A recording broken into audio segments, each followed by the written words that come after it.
Hurmatli obunachilar, mana avtopasos qanday qo'yish kerakligini tushuntirib o'tamiz. Bu avtopasosni bitta vakuumcha qo'yiladi, mana shunaqa vakuum. Bitta datchik kerak bo'ladi. Kollektordan havo boriladi, datchik shu joyiga.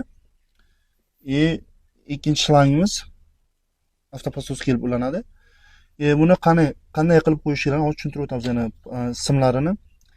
Mashinamiz avtomatik zalqigan payti оборот ko'taradi sovlik paytiga, qizigandan keyin o'zi avtomatik tashlaydi. Xo'sh, bilasizlar, yangi Damas'da отдельно mana bunaqa shtekeri bo'ladi. Tramlarda oldi, o'shani tortib olasizlar. O'sha massasini olib, mana bu pasosni simiga ulaysizlar. Bu narsa sovlik paytiga massa bo'ladi bu simni. Qizigandan keyin massa uziladi. Massa uzilgandan keyin datchik ham ishlamaydi. Ishlamagandan keyin avtomatik avtopasos ham tashlaydi. Mana shu tarzda ulasalaringiz bo'ladi.